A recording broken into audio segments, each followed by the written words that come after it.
या वर्षी शुक्रवारी हा नागपंचमीचा सण आलेला आहे. 9 ऑगस्टच्या दिवशी हा सण आलेला आहे.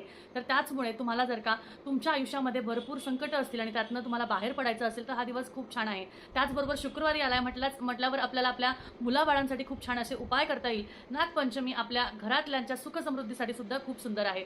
पूजा कशी करायची, काय करायची याचा व्हिडिओ वेगळा नक्कीच येईल. पण काही गोष्टी असतात नागपंचमीच्या दिवशी करू नये असं म्हटलं जातं. तुमच्याकडे काय सांगतात, तुमच्याकडे काय करतात नागपंचमीला हे कमेंटमध्ये मला नक्की सांगा.